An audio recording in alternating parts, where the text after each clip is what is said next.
Oh, they say humming is good for you. Thank you, God. So I should hum more, I know. Anyway, good morning. Good morning. It is so lovely and wonderful to be with you today and to just come in and share. And oh, I'm thanking God for using me in a mighty way today. And so I am sending blessings right here through this screen to you, loving you and seeing the highest and the best in you, even when you don't see it in yourself. Because I know the truth about yourself. Because look, there is only one of us here, right? God, the good, the omnipotent. And it's so interesting because sometimes when I am doing my research, I have a tendency to just search things out on the web. And I'm always like shocked and arrested when I see that there are so many people out there that are just invested in another way of seeing, like just invested in the paradigm with which they have been presented. I was looking up a word yesterday, and it turns out that it had some religious connotations or overtones to it, that would take you back into the old scripture, like the Old Testaments, and which I have no issues with the Old Testaments because everything is fodder for discussion. But even in the midst of the me looking at that, the word that seminal was the word, and the description that some guy put out there was like, as he was talking about this idea of people living at the effects of their choices, then he says, like those black people, he's like making it seem as though there was some reason other than what has been done to us, right? That there was some other reason why our community was the way that it was. And I thought to myself, like, so there is this boldness about, without actually looking at, like, let's look deeper at something. And so that's one of the things that I am invested in doing, is not living on at the surface of life, but rather how do we, determine where the surface is and then go beyond that, right? Let's not just look at stuff as it seems to be presented to us. And I think that when you see people who get caught up in the surface dialogue, or the just the stuff that seems like it's on its face, even though they give out the air of being intelligent, it is so short-sighted to me. And in that, they were debating about questions as it related to this thing of the original sin, and whether or not there was a way in which man wasn't up under this idea of all beings being born into sin. And I was just thinking to myself, like, oh, I gotta go take a shower. Go take a shower after that. So when I come in here and I'm recognizing the God in you, right? It's because I first know that without seeing the God in you, I can't see it in myself. And if I am judging everything to be bad, if I'm sitting in that space, and this is beyond what, one of the things that people will try to say to you is, well, it says, well, come on. At what point do we give ourselves permission permission to be writers of scripture? At what point do we see ourselves having that same connectedness to this divine spirit that is everywhere, equally present in this universe, that it did not die and go away after the Bible was written, but rather it is a living thing. It is, and the book itself has to be a living doctrine into which we can breathe life. You are inspirited every day. That means that the moment you know, so here's the thing: you are not just breathing, you are being breathed, because there is no conscious doing on your part. And so the moment you recognize that there is this breath of life that is in you, that is breathing you, breathing through you as you, when you recognize that, that puts you in a different like stance. It makes you, it puts you in place, not only in place, but it makes it you fully aware that the breath that you are breathing is none other than the breath of spirit, right? Because if it were not, you would not be enlivened in the way that you are. So shake off those shackles, whatever it is that is holding you down or holding you back. If it is layers upon layers of family trauma and abuse, let's now begin to pull those, you know, if you could just think of yourself as just grabbing that armor and just pulling it off of you, right? And just saying to it, you got no power here. You know, we talk about this idea. I hear people all the time talking about, get thee behind me, Satan, right? I hear this all the time. But wonder if it is because you are entertaining that. Wonder if it is that you done told that energy, that whatever that energy may be, right? That negative energy, sit down, let's have a cup of coffee together. I mean, remember the song by Billie Holiday, Good Morning Heartache, What's New? Right? You gotta stop entertaining heartache. Stop entertaining heartache. Today is going to be a warm day in Cleveland, Ohio. Get out and take a walk.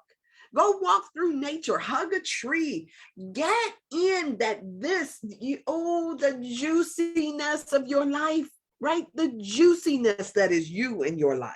And stop entertaining that other crap that you can shake off. I mean, goodness, you are the savior. If you could get that in your psyche, right? Just for a moment, that is the reason why you are here. If you could just get that in your psyche for a minute, that you don't need somebody else to come and rescue you, but that you are the rescuer. And the moment you change your mind about what it is that who you are, what it is that you're here to do, the power that you have within your own being, once you do that, you get to change. You get to make a change. And so then you start working and operating in a different way. And you know, and be inspired by what is all around you anyway. Go take a walk. Go out in nature. Rip off the armor. Change your mind. Prove me wrong or prove me right. But try something. Don't just sit there and do the same thing over and over again and expect or anticipate different results. Do something very different than what you've been doing. If you are feeling like the heaviness of life, if you are feeling like, oh my God, what is this? Breathe in, baby, breathe in. And as long as you have breath, as long as you have breath in your body, you have that ability to change this thing up here. And I tell you, I've been depressed before, so I know that it is a heaviness, and it is a heaviness that may seem like it's 100 years of oppression and heaviness. It could seem like 400 years of heaviness and oppression. But one of the wonderful things is that even in that, there is this ability, since you have life. Can you imagine if you were at the bottom, if you were at the bottom of the ocean? Now you can imagine how deep, how many miles deep that ocean is, right? And could you imagine if you look up and you see that above you, there is light coming in? There is something about our bodies. I don't, even you, right? You may be fit, you may be muscular and all trim and don't have an ounce of fat on your body, but your head will float. I'm just sorry to say, we all must have some little air in our head, because that buddy will pull us up if we stop fighting. Sometimes what we do is we fight so much when we feel like we're drowning. Our fighting it too keeps us in place. Sometimes we have to surrender. And in that surrendering, we get pulled up towards the light. Oh my goodness, right? We start getting pulled up. And then when you're pulling up, it's like, if you can just, Les Brown used to say, if I can look up, I can get up, right? And so sometimes you have to surrender to a power that is greater than yourself, especially when you are feeling depressed. Just surrender and just lift me, Lord, lift me. And so if you just, in that kind of way, just allow yourself to be pulled up. Don't fight it and don't struggle up against it, because your natural is awesome. Your natural is good. And sometimes what we do is we fight to stay at the bottom. We doing like this instead of, like I'm coming, right? I'm coming out, right? Rather than doing that, we're up there fighting up against the water to stay there. We ain't even trying to tread. So if you are feeling as if you are miles deep, if you can look up and see light, and trust me, so yeah, even in the moments, you may think, oh, nightfall, I'm underwater and night has come, right? But there is a natural pull, a natural pull. Martin Luther King said that there is an arc that bends towards justice, right? And so you may feel as if that there is no way out, but there is always what I was talking to a older woman, 86, last night, not my cousin that I was talking to the other day. This was another woman I decided to call that used to live in Mississippi. And one of the things that she said is, she was like, woo, God always puts a ram in the bush. And it is the truth. There is always a ram in the bush. If that's the scripture out of which you find some resonance or some something, there is always a ram in the bush, but we don't always look for it. And so you got to sometimes look around. You got to, just trust. And it is something about the trusting, the searching, the seeking is a trust mechanism. Because you don't seek unless you perceive yourself as going to find. But when you start to seek, you will find. That's what that too is just juicy and good to me. So a lot of times we are not, we just like, what is that? I just saw the little donkey that's on Igor, that's on the little bear that eats the honey out of the thing, Panda, not Panda, but whatever the little bear is. There's that little character Igor on there, and Igor's like, not me, right? You can be like Igor all you want to, but what I'm saying is just try it and prove me wrong. If that's the case, just try it and prove me wrong. As a matter of fact, if you don't see your blessing, right, maybe it's that you're not seeking it. Maybe you haven't actually looked around. Or if, say for instance, you feel like, oh, you know what, I've looked around and I didn't see anything, right? Sometimes you got to ask somebody. This guy, I was in downtown Chicago, I had taken the mega bus over to Chicago. Don't ask me why. I'm trying to think of why I caught that doggone mega bus over to Chicago, but I did. I don't know who was supposed to pick me up from the thing, but I caught a mega bus down there and I'm standing out on the street.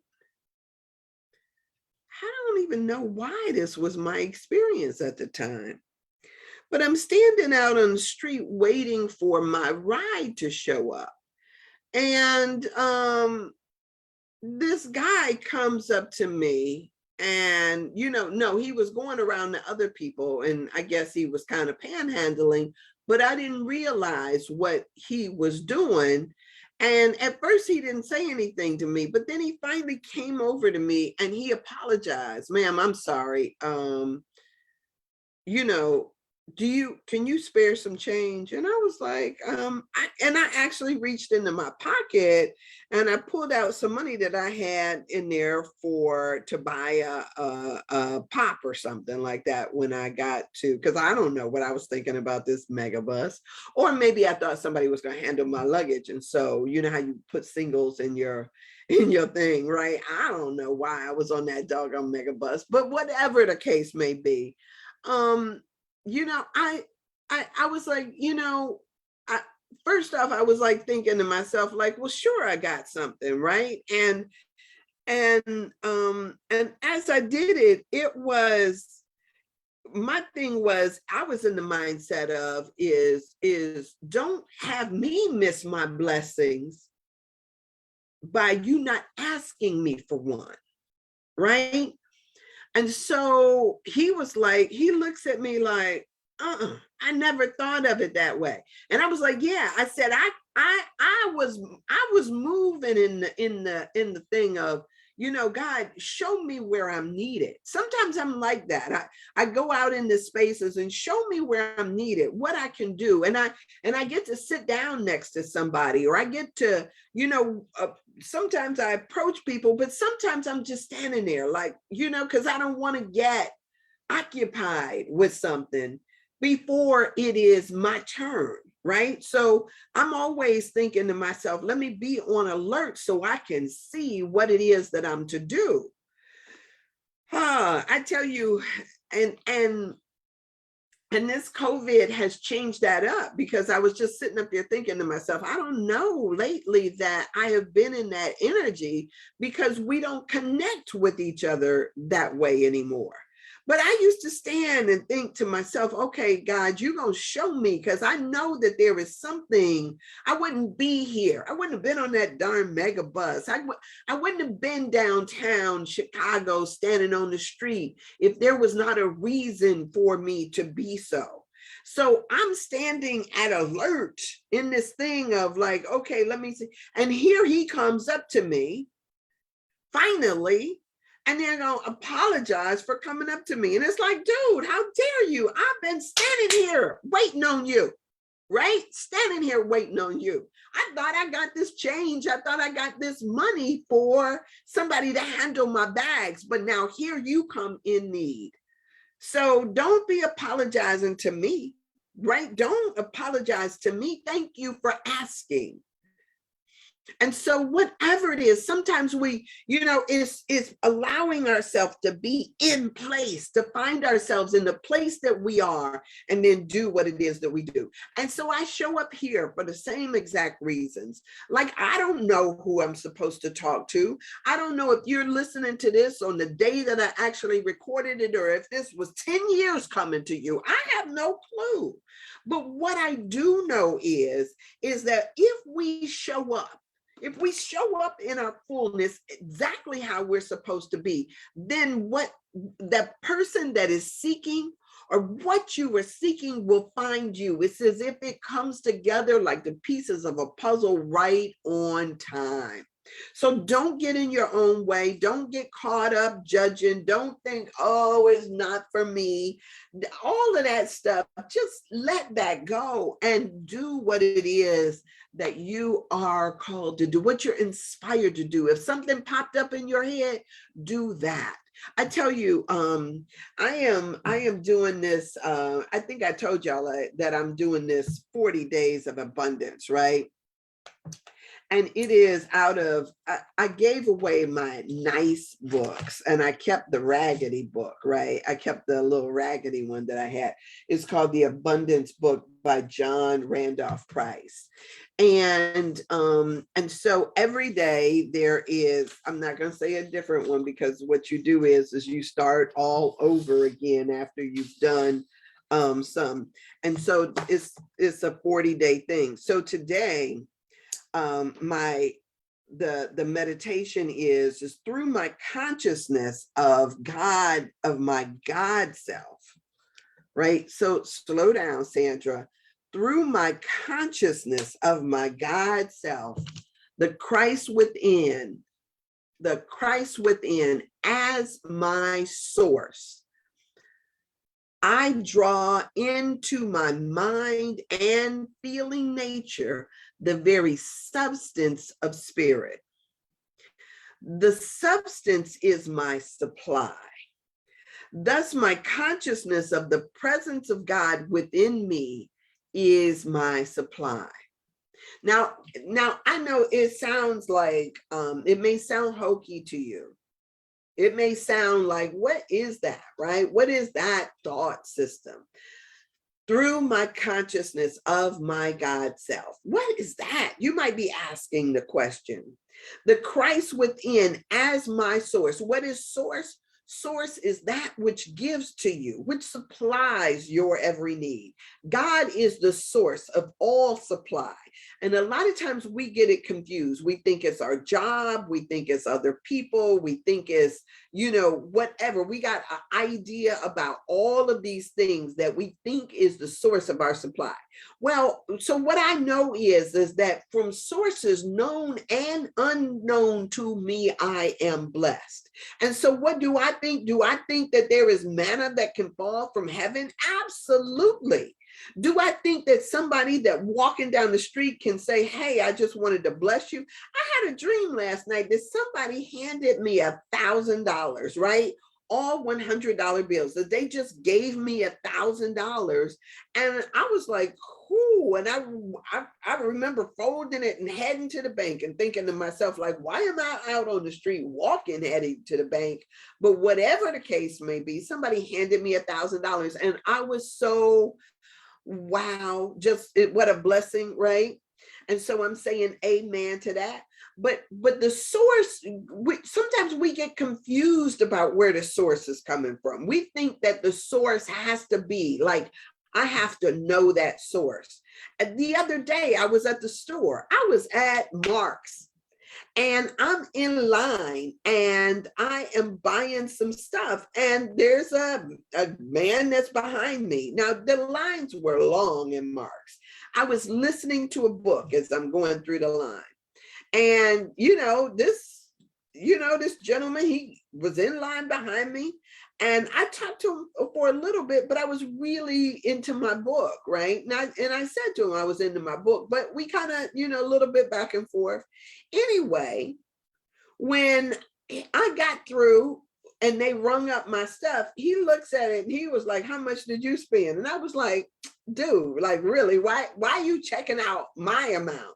And without even answering me, he flips this man $100 bill and says, well, I'm paying for hers. And I'm thinking, wow, okay.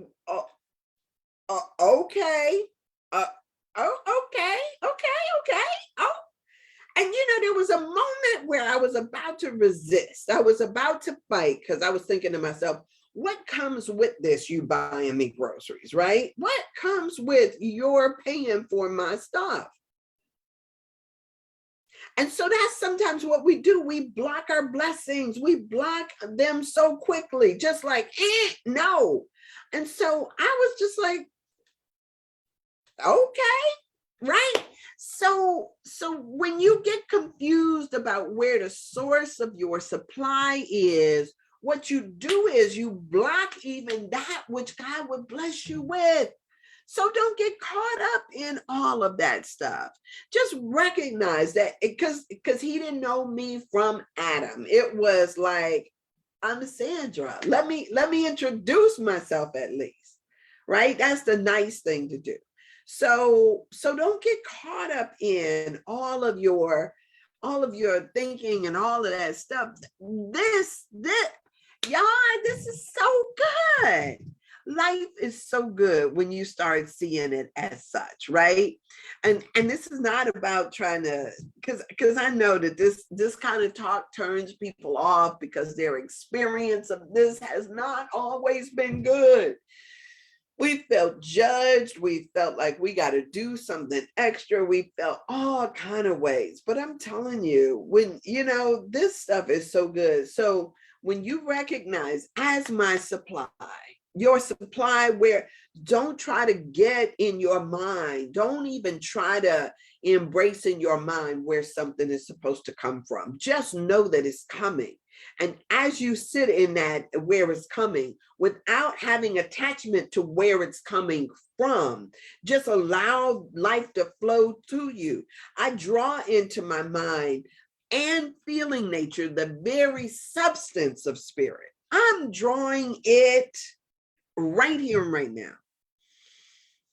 So this substance is my supply. Oh, and so whether it is that you are inundated with thoughts and ideas or things, how to do what you should do, whatever it is, don't block it, right? See what it is as you sort through that. Because I'm going to tell you, I am being hit all day with ideas like, oh, I should do this. Oh, I should do that. Oh, but I could do all day long. It's like inspiration is falling on me. And so I'm just trying to pick and see which one works best, right? And so I'm doing what it is that is before me to do, but also making note of, oh man, I could, and so this substance is my supply. That's my consciousness of the presence of God within me is my supply. My consciousness of that consciousness. And when we wake up to something, when we wake up to this divine spirit that is ever present in our lives, it is so good. So now I'm going to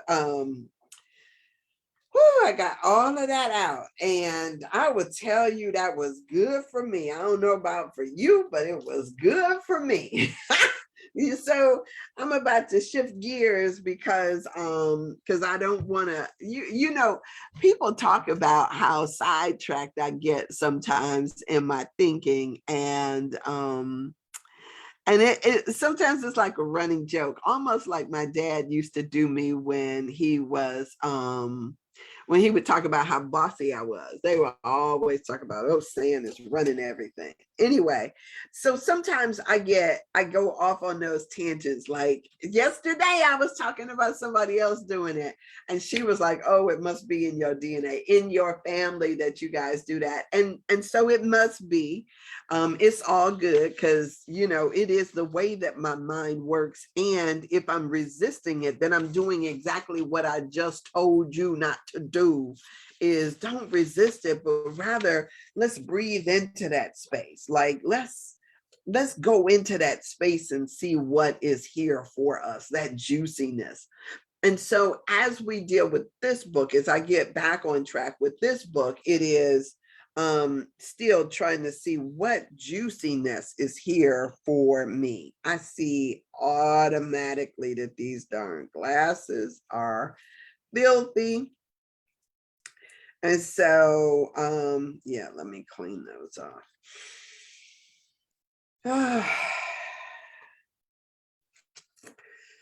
All right, here we go. So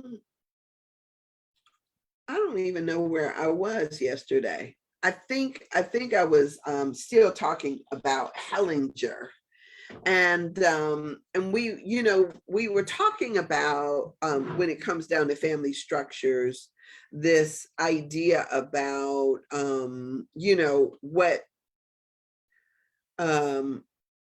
what people are dealing with. So yesterday, as we talked about John's family, his father had murdered somebody, had gotten off without, without anything, paying for anything, as far as this murder was that he committed.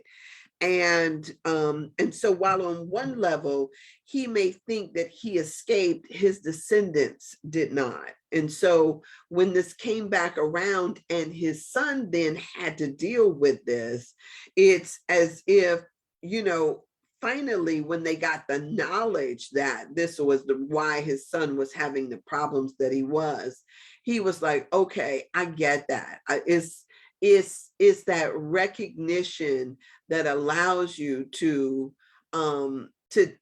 soften around why you are going through the trauma that you're going through, because you know that it has just been that baton that has been passed on to you in your generation. Now, there have been a lot of people who have committed atrocities against people known and unknown to them. They have committed all types of things that go contrary to what it is that we know is right. Now, whatever you may use in your mind to justify your actions, a violation is a violation. And just because in your mind you think it's justified, right? Just because in your mind you think it's okay, does not make it okay. One of the reasons why I don't eat animals anymore, because in my mind, I can't even reconcile some of the stuff that we do to animals just for our own nourishment. And I choose not to look away. I choose not to act as if I don't recognize that there is a energy exchange in all of that. So if I eat eggs, I don't feel like I am violating that, because it, as far as I can tell, the egg does not come with it, since it's not been fertilized, it is still at that potential point and not at an actual point. At an actual point where something is moving and breathing and can feel pain and fear, I don't necessarily want that ingested into my system. And so I choose not to participate. So, but everything, that's why I'm trying to point that out, because some people will say, they used to justify the things that they did in slavery, right, to enslaved people, trying to say that they weren't actually humans. They didn't actually have the same kind um, of uh, of like a soul. They didn't have the same type of awareness. They used to try to justify their stuff with all types of things. And so later on down the line, when chickens come home to roost, so to speak, then they want to try to explain it away as if that somehow, they should be exempt from the karmic repercussions of what has happened. You guys, at a certain point, we have to be the people who say enough, right? Enough. Like, not, let's burn this karma off. Let's deal with the fallout from what has been done and not do it anymore. Go and sin no more, right? And so so Hellinger in this thing, he was talking about John when he finally made the link between what his father did and what he was suffering under. He was better able to settle or to rest in that. So Hellinger stresses that we must each carry our own fate, regardless of its severity. We must each carry our own fate, regardless of its severity. No one can attempt to take on the fate of a parent or a grandparent or a sibling or an uncle without some kind of suffering ensuing. And so Hellinger uses the word entanglement to describe the kind of suffering, right? So and trust me, what is assigned to you, you will get.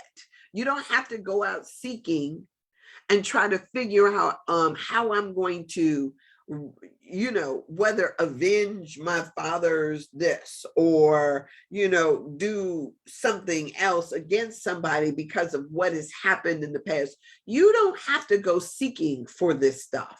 This stuff will find its way to your door with karmic precision. So he says, when entangled, you unconsciously carry the feelings, symptoms, behaviors, hardships of an earlier number of your family system as if it were your own, right?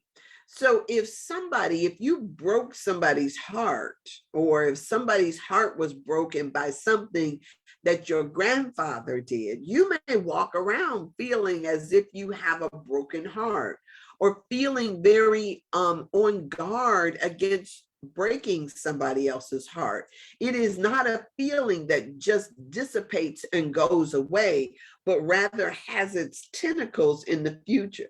So it says, even children born of the same parents and the same family house who had similar upbringings are likely to inherit different traumas and to experience different fates. So everything may not come all to one person, unless, of course, you're the only child or the only something, but it's not all going to come to you. It may be spread out. One person have something, another person have something else. Somebody may not have anything. So it says that, for example, it says the firstborn son is likely to carry what remains unsolved with his father, and the firstborn daughter is likely to carry what remains unresolved with her mother. Though this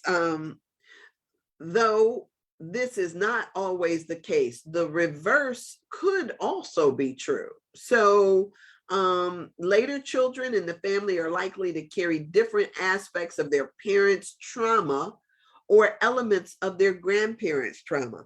And that's one of the reasons why Stephanie really wanted to be here, was because she also wanted to talk about that, because she's the firstborn in her family. And because she is the firstborn in her family, she feels as if she has received a lot of that stuff to carry forth. So he goes on with another example. He says, the first daughter might marry a man who is emotionally unavailable and controlling, similar to how she perceived her own father to be.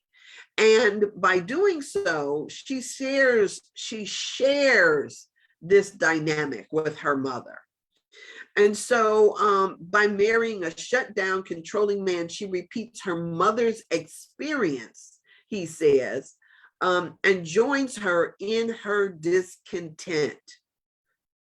Oh my goodness, to feel with, to suffer with. So the second daughter, it says, right? I was a second daughter. The second daughter might carry out unexpressed anger, the unexpressed anger of her mother. In this way, she is affected by the same trauma, but carries it in a different way, right? Carries it a different aspect of it. It's unexpressed anger. And so she might reject her father, whereas her first daughter does not, right? So there is this idea of suffering with, right? So, you marry somebody that's exactly like that you've seen, so you suffer with. There is this thing of, yeah, no, I'm gonna be angry. I'm gonna suffer for, I don't know. And then somebody else have another aspect of the very same trauma, but holding it very differently, right? Just by rejecting it or saying, some people will say, especially when you see, I'm about to step on some toes here, right?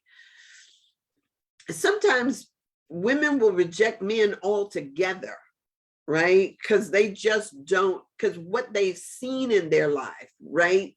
Up until that point, they want to reject the whole idea of that, because that whole energy speaks to dominance, or speaks to anger, or speaks to suppression, oppression for them, any number of reasons, right? But they reject that entire masculine energy altogether. So it could be any of those things that express through that. So he goes on to say that later children in the family can carry unresolved trauma of their grandparents, right? So the first one or two may carry stuff of their parents. Somebody else, the later children's, may carry it of their grandparents. I was like the third born to my parents, both my parents.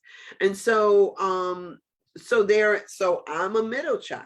And say for instance, my sister, she's, what she's got different things that she's carrying. I ain't even gonna get into all of that, but the same family, it says either in the same family, either the third or fourth daughter might never marry, fearing that she will be controlled by a man she does not love, right? And so all of these things, when you start to think about it, this might not be the stuff that we're dealing with, the stuff that we're operating through. It might not even be your stuff. It could be residual stuff left over from your parents. Now he switches into talking about a Lebanese family with the similar dynamics. And he says that this person came in to see him. And he says, when they looked back another generation, they learned that both of the Lebanese grandmothers were given away by their parents to become brides at an early age. One grandmother was 9 years old. 9 years old. The other grandmother was at the age of 12. Connected with their grandmother's experience of being forced to marry somebody while they were still themselves children. Now, so most people out playing with dolls and playing house, and these little girls were forced to marry some men that were much older than them. And this is not something that, yeah, we can talk about it happening over in Lebanon, but it used to happen here too. I mean, my mother used to tell me about down south how, one of her favorite cousins was forced to marry somebody when she was 12 or 13, right? From a very early age, and she married him because he needed a wife to raise his kids, the kids that he already had. So he just decided, oh, okay, I'm gonna drive over here because they got a girl over there. Drive over here, get this girl, or get on this horse, go over there and get this girl and bring her back to raise his kids. And in the midst of that, get her pregnant with some more kids. So she has a couple of sets of children. And that's the kind of stuff that used to happen right here in our country. So this is not like a foreign concept or a foreign idea. And a lot of times it is this feeling of not having the opportunity to remain a child while you are a child. And so, and with somebody that wasn't even your choosing, somebody that you ain't, what? That's like Mr. in The Color Purple, right? Mr. decides he just gonna come and take you, come and get you, and whatever. So anyway, these Lebanese sisters repeated aspects of their fate in their own relationships. It says, like her grandmother, one was married to a much older man. The other never married at all, complaining that men were disgusting and controlling.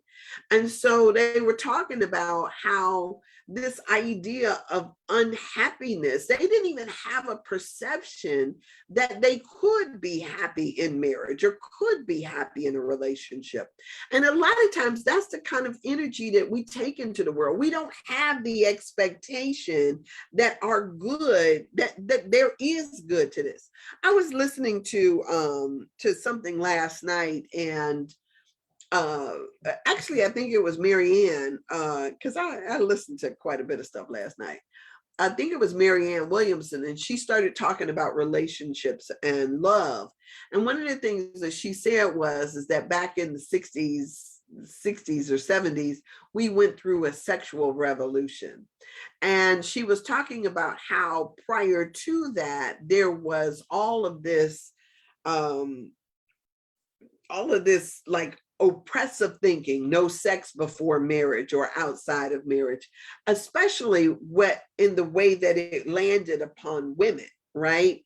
And so she was talking about that all of a sudden it was as if, there was born this new revelation that I'm not going to die and go to hell after all. And so through the sexual revolution and this peace and love and happiness and all of this stuff, people started to wake up. They started to really wake up. And then women found that sex wasn't just supposed to be good for the men, but also for themselves.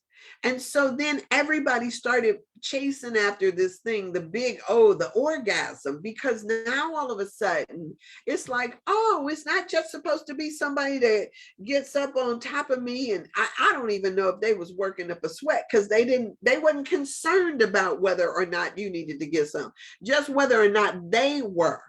And so it was this, this whole reawakening. So if you don't even have in your mind a perception that there is supposed to be some intimacy, because you never saw intimacy before, right? If you've never seen your parents express intimacy, if you don't know about, about loving and touch and being adored and all of that stuff, if you perceive that relationships or marriage is just about, what you saw. I mean, we've all seen that just about the drudgery, just about the work of it, that women are like appliances or animals to carry out the dictates of somebody else. If you have that perception, you don't even go into a marriage thinking that there should be something in it for you. As a matter of fact, some people don't even feel good enough about themselves to want to say, hey, not only is it important that that you want me for, for what I can do, but also for who I am. If you don't feel good about yourself, if you haven't felt good about yourself, you're trying to pawn yourself off to anybody who will have you, which is a terrible place to be in. And so there is a lot of stuff that came out of that 60s movement and hopefully is still working today to get to a place where a person feels as if they are deserve to be seen, deserve to be loved, deserve to be touched, deserve to intimacy, deserve somebody choosing them. And so all of this, these kids had never seen that. And so they didn't have any expectation of that. And when you see countries where women are oppressed on that level, never do they begin to assert themselves and think about what it is that they deserve, but rather take whatever is handed out to them and try to find some sense of gratitude in that.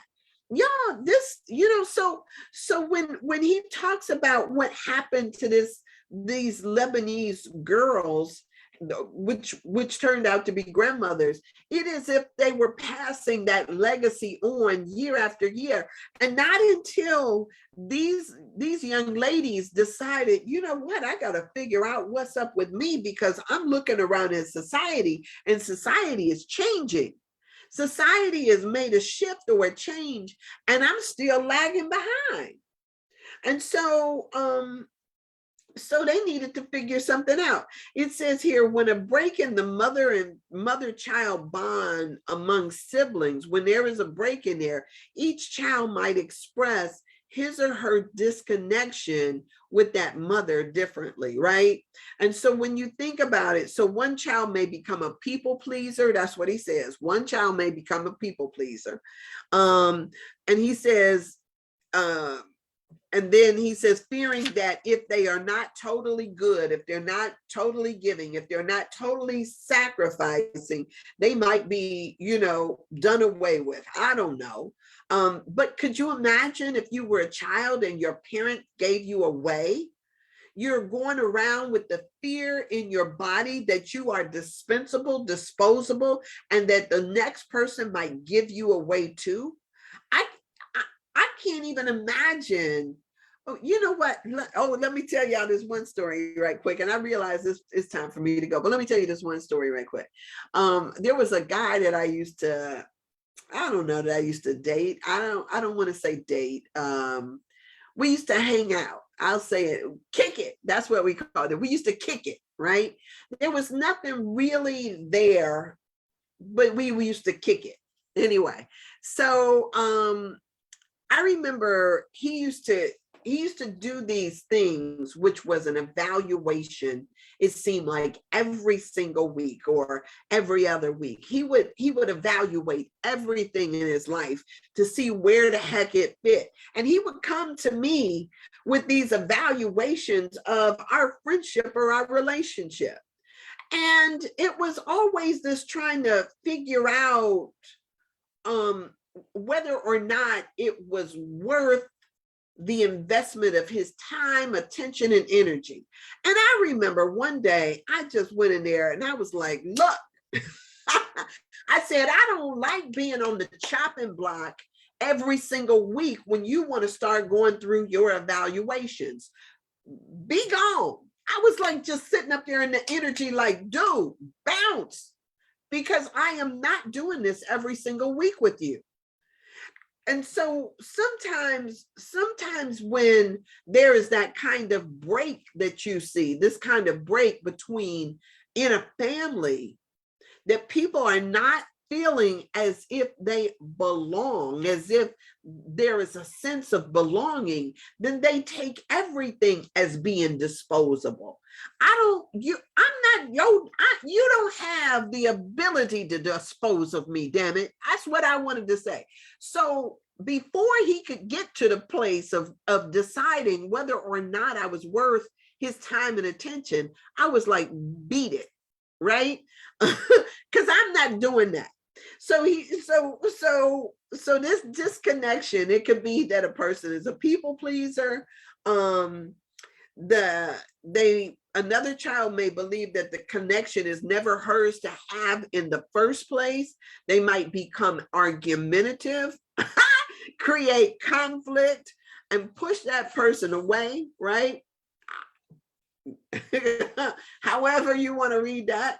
And another child might isolate and have very little contact with the person, almost mousy like. When I was over in Egypt, it was really interesting to me. I met a guy when I was walking the street. I was walking down the street one night. When I went over there just because I got a cheap flight to Egypt. I had not studied the culture. I didn't understand the customs and all of that stuff. And so I was walking down the street at night, not even aware that I was seeing mostly men and that they were sitting outside of these places smoking hookahs and, and all of this other stuff. I was really not conscious about what I was doing. Anyway, I'm walking down the street in a busy district and I'm by myself. And all of a sudden, out of nowhere, I heard somebody say, hello. And I turned around because all of a sudden, out of all the chatter, I hear something that I recognize. And so I turn around as if grappling, like, who said that? Who said that? Who said that? And so this guy appears, and he was a younger guy, and or maybe my age, maybe I don't know, but he appears, and I said, "You speak English?" He said, I speak little English. I speak little English, right? Is what he said.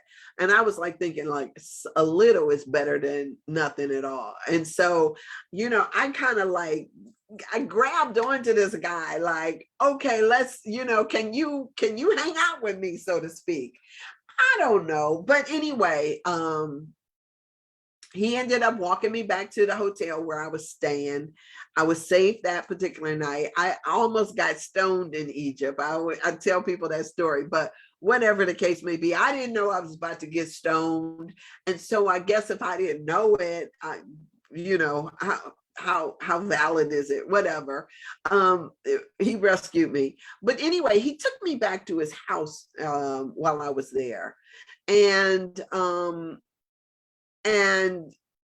I went into the house, and it was really interesting because they took me into what would be like a living room for you and I, right?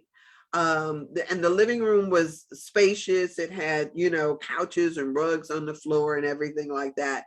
Anyway, so when I go in, I sat down, and when I sat down, the men in the house sat in the room with me. So there was the guy that I was with, and there was two other men. They sat in the room with me. And so then there were, as I'm sitting there and I'm having conversation with them to the degree that I could have conversation with them, behind the curtain, there were women, and all of them were coming, and they were like peeking through the curtains. And so I'm asking him, I was like, why don't they come in here? I was like saying hi to him and like, come on in. Why aren't they coming? And he was like, oh, women don't socialize with men. Well, hello, like, I'm a woman. I'm sitting here, I'm socializing. Why aren't they? So they come and they bring a little, a tray of tea, and they don't even come into the room. They stick the tray of tea through the thing with their head bowed through the curtain.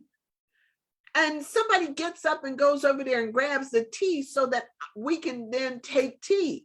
And I stood up and I said, if they can't take tea too, I shouldn't either. Now, I'm sure that they didn't understand what the heck I was saying.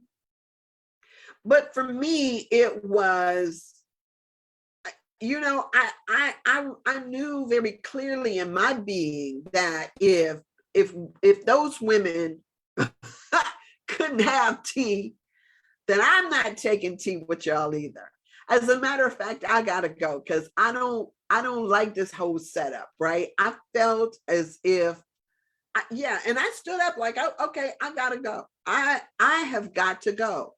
And so what I know is that, a lot of times we turn a blind eye to the things that go on around us, and it could carry on and carry on and carry on. There was I know that there was like a lot of big debates around this idea of how we show up in the world. Like one of the books I read, it was a really, really good book about a woman who was responsible for the YouTube movement. And she got this whole chapter in there about her being ugly. As a matter of fact, she was talking about how she said that she felt, or she has always experienced this thing of being so ugly that when, like, say for instance, she said she got the bomb body though. She said, I had the bomb body, but I was ugly in the face. And she says, and so she has had this thing where guys would see her face and be like, ugh, like be repulsed by her. And so she was talking about how she had to deal with that. she was going to tell you before you could make her feel bad about being ugly, that she was ugly. As a matter of fact, I've seen people, I don't know if it was Fred Sanford or something, look at somebody's face and just start barking, like growling or whatever, because they have the perception that somebody is so ugly. And so what that does is it sets up this another layer of armor in front of us, and that armor being something that we put there to protect us so that we don't have to deal with that. So in her mind, she was like saying, even the way she dressed, it was almost as if I I don't even want to call that attention to me, because it's going to end up in me having to fight, because now somebody says something to me that's out of the way. And she says, and that's the way I grew up processing stuff. You gonna say something bad to me, I'm gonna beat your ass, right? And so that became her way of offsetting or dealing with that. And that's so much anger to carry around with somebody. So this feeling of not deserving, this feeling of somehow um not valuing yourself enough to say, oh, I deserve better than this, or I deserve this, or I deserve that. A lot of us walk through life not feeling as if we deserve something. And it could be between that mother-child break, or that break within the family that hasn't made you feel that sense of belonging, that you are worthy of love and being loved. And when that is missing, then that takes us down a whole nother rabbit hole. Anyway, I have gone over. This stuff is so good to me, right? The talking about the psychology behind this stuff, and then how we can begin to offset some of the stuff that has happened here. I haven't even gotten into all of the different dynamics that happen within a family yet. But don't worry, tomorrow, hope, maybe God willing, and the creek don't rise, maybe I will get to that piece. I don't know. So listen, I thank you so much for being with me today. I appreciate it. Stephanie will not be back until Monday, but nevertheless, I will carry on through this material because it is so extremely juicy. I hope you have a wonderful Wednesday. And and then tomorrow I'll come back. I'm going to put a mark right here on this page. I'll come back and talk about some more of this family dynamics tomorrow. All right, so blessings to you. Thank you. And I will see you tomorrow. All right. And here we are. I'm off.